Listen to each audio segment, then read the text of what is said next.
good afternoon, wherever you are. This is the Monday Mates, Magic Mates Monday Cup 2020. I knew I was going to fuck that one up. My name is Daniel East, sitting next to... I am Liam Shandegan. And I am Zach Goff. We are delighted to be bringing you coverage of the Magic Mates Monday Cup. And before we begin, we would like to acknowledge country. Yeah, just wanted to take a moment to acknowledge the Bidjigal and Gadigal people, who are the traditional custodians of the land on which we are streaming and playing from today. And I'd also like to pay respects to their elders past and present, and extend that respect to any Aboriginal and Torres Strait Islander peoples here or tuned into our stream today. Indigenous sovereignty was never ceded. Thanks, Zach.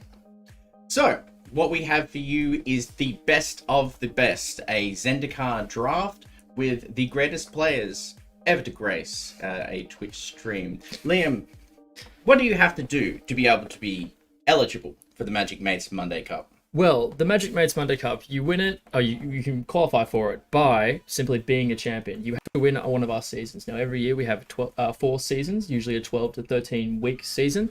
If you win it, you are automatically included into this tournament. And then we have the runner-ups who will all make it in, all special considerations like last year's champion. Unfortunately, our inaugural champion couldn't make it in. I'm being told that is not what the case. There is no grandfathering in. So it's a champion and a runner-up from each season.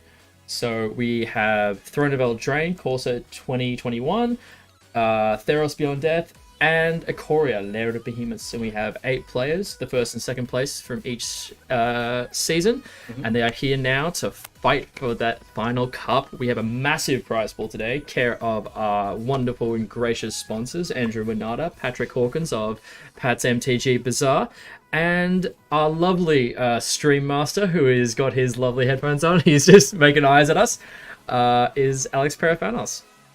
Thank you very much. So let's talk a little bit about Zendikar itself. Zach, how would you talk about this draft environment? I found it quite enjoyable, quite deep. It's a super deep format, I think. So the format drafted today is Zendikar Rising. It's been out for, I think, 6 or 7 weeks now. It's a really deep format and one that's super synergy heavy, I think. So it's very important to find your open lane and really lean into that to really get those payoffs in terms of synergies.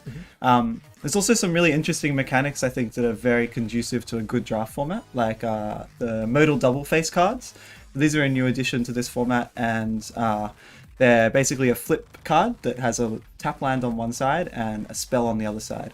So they've definitely brought a new dimension to this limited environment, I think, helping to mitigate flood and screw, because you're able to play a lot more lands in your deck, and those lands are also spells. So it's cool being able to play, like, a 19 land, 26 spell deck, and something that we haven't really seen before, I think. Based on that, the mode of double faces existence and the synergy nature of this format, is it a faster format or a slower format, or is that not really the relevant metric to use? I think it's somewhere in the middle. I definitely think that the aggro decks have a place and you have to respect them. In best of one, I think it definitely leans on the fast side, just because of the way that Arena works versus paper. But I think in best of 3, you definitely need to respect the faster decks, but there's definitely room to play a slower deck and do really powerful stuff in the late game as well. Okay. Yeah, excellent. Well, what we'd like to do now is introduce you to the finalists for the Magic Mates Monday Cup. Up here on the screen, Dennis Chan. Now, he was the Throne of Eldraine runner-up, but doesn't remember it. We all remember it. He was an insane drafter last year. He played out of his skin and unfortunately got pipped at the post, but it's going to be a good year for him. Yeah, absolutely. Watching out for him in the draft. He's definitely, I would say, the favourite to win, just based on his consistency in every format he's attended regularly for Magic Mates. I would say, yeah, he's the guy to watch. I would be surprised if he doesn't make it out of the first round early. Commiserations, potentially, for his first round opponent. I will happily eat my words if I'm wrong. Enjoy Sultai Rogues. Is that a joke, or is there actually a green splash that you can add to Rogues? I mean, there are rogues in green in this format, but I don't know if that's an archetype. I've played a lot of rogues. Dennis will take us there, I suppose. I've played a lot of rogues of varying qualities, and I've never thought green. Coming up next is Alex's nod, which will take us to Damon Meredith, Core 2021 runner-up, making top 32 at Player Tour Nagoya. Tell us a little bit about Damon, Liam. Well, I've known Damon quite some years. He's always been an incredibly impressive drafter. He also has his own stream. He's a very avid content creator. He's been playing all across Europe for several years. Again, it's very strong. And this is the problem. Like, we have 8 people who I all could see in the finals with very little question. Oh, they kick the crap out of us. Oh, yeah. Consistent. That's why we're behind the camera. Like, they have to train in weighted clothing to play us. Also, worth noting, he is one of the few Magic mates who was a New York City Marathon finisher, as you can see just by his shirt. Running's overrated. Anyway, coming up next, Dominic Ellis, a personal boogeyman for me. I've never beaten him. Really? Yeah, he's just always takes my lunch money. The Throne of Eldraine champion and has a metric handful of GP Day 2s. What can you tell us about Dom? Well, as opposed to Imperial Handful, he is quite successful. Dom has always been a consistent member. Again, he's here very regularly, always making it, winning 2 out of 3 almost every single week consistently. He made it into the semifinals of last year, only losing to Dennis, who had made it into the finals. So Dom generally only loses to the best unless things go catastrophically wrong. And just to say too, I know on a personal note that Dom has drafted a lot of this format. Okay. We spent a lot of time on Discord together. We're both in the triple figures for drafts of Zendikar Rising, so I think he's going to come in with some very deep knowledge of the format today. And one of the founding members of Magic Mates as well, is that correct? Mm-hmm. Yeah, part of the Ellis crime family that actually runs the Magic Mates. Very Coming notorious syndicate. Yeah. Jim Bandis, Theron Beyond Death champion. If you've played Magic Mates for long enough, you know Jim because Jim's Stone Cold Killer. Yep. Liam, what can you tell us about Jim? Well, Jim is my boogeyman.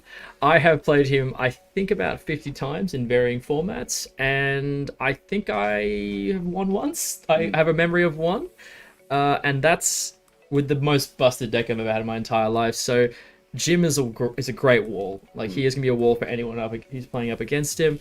He's been consistent across everything. He's been our player of the year for 4 years in a row, as you can see here. And yeah, again, the line of the text for anyone watching the stream is he enjoys any decks as long as it's black and white. I will say this, Jim doesn't need to play black and white to win. He's going to have a good deck no matter what he does. He's a very skilled drafter. He's very flexible. And he knows how to play a limited game, how to play his opponent. And considering the strength of the black-white archetype in Zendikar, if Jim's in it, you better look out. Basically, yeah, it'd be like giving a very good sniper a very good gun if they let him get into black-white. Jim can do anything, but I would be beyond shocked if he didn't play black and white today. Okay, fantastic. Coming up next, Dover, the Ikoria Lair of Behemoth's champion, never touched a honey mammoth. What? He's never touched a honey mammoth.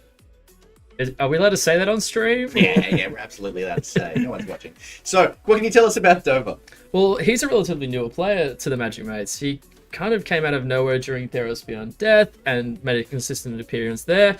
Although we do say he's GP 2014 made top 32. That's better than I've ever done. That's fantastic. And Magic Fest Copenhagen last year, top 64. Again, a feat that I don't think any of us have come close to. Let's say it. Just I've come 63rd, so, you know. Oh, nice.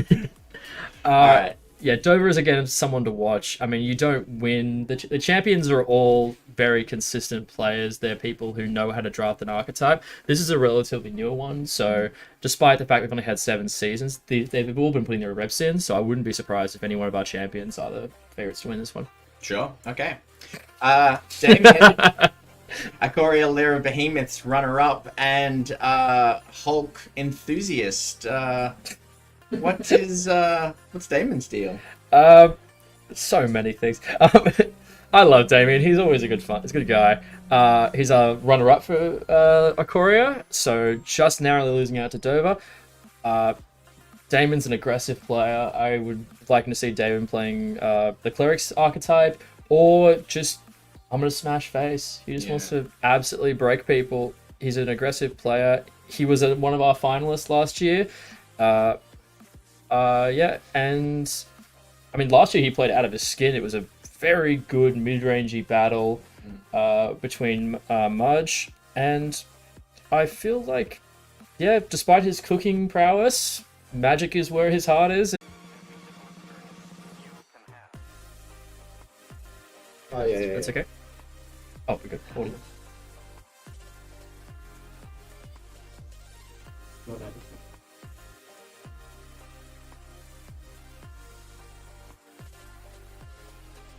We should probably intro. And we're back. Sorry about that. Wait, are we Okay, fantastic. I just want to tell people at home what happened. A pigeon flew in through the window, hacked the mainframe. It was crazy. And Yeah. exploded. It was wild. It's okay. Milo's got dinner now. Yeah, and now we all have bird flu. So, COVID, bird flu, 2020. We'd like to get back to the player profiles now, if possible. We are hoping the technological wizards could take us there. There we are. Yoann Barati. Theros Beyond Death runner-up, which very impressive. I mean, Theros was for me at least, a very difficult set to navigate. What can you tell us about Yoann? I think Johan's one of the dark horses of this tournament. He is incredibly consistent. I know consistency is a thing we often tout with all of these players, but he is always there. He's nipping at the heels of all like the quote-unquote titans of the Magic Mates champions. It's rare to not see him in a top 4 of a final standings. This could be his year where he finally takes everything. Next up, we have Chris Lynn. He qualified during the core 2021 season and is the king of the competitive pre-release. He has 4 in a row and lots of boosters. Chris has just got a lot of boosters and enjoys kicking things. Any personal experiences with Chris? What can you tell us about it? I mean, I actually played Chris for the first time last week, and he's a very good player. Not only that, I've actually heard that he's something like 30,000 gems in profit in Arena since Core 21, which is insane to me. He must have a How much do you have to play to get 30,000 gems? I mean, yeah, not only that, but his win rate must be just off the charts. So Okay. I think he's going to be a very, very strong contender for tonight. I think also just, looking at that 8, everyone is in contention for this win. Yeah. And everyone here has, like, a very, very strong playing style and a pedigree. So I think, it's going to be a very, very tight field. There are no off days in this bracket. Absolutely. So maybe before we get to the draft, because I'm not sure when that's actually happening, are we going straight there, Technical Wizard? Okay, so what I'd like to do first is maybe I could bring up the impact of Arena on this draft environment. I mean, you mentioned you're in the Discord for Zendikar Rising. How's it been shaking out on Arena? Like, is there a different meta for best of 1 and best of 3? Definitely, yeah. I think best of 1 is very different to best of 3. I think definitely the aggressive decks are favored, and I think it's very important to have a really tight curve in best of 1. And I think my first 50 or 60 drafts of this format were solely in best of 1 before I did a best of 3, and it was really interesting to see how much more is viable in terms of you have more room to maneuver in best of 3. You have access to your sideboard. You don't have the hand smoother on Arena. So I think it's going to be interesting to see whether the aggressive decks can pull through tonight. All right, we're going to take a short break when we get ready for the draft, and we'll be back. We'll be watching Damon Meredith as we follow his draft play-by-play. Looking forward to seeing you. Stay tuned.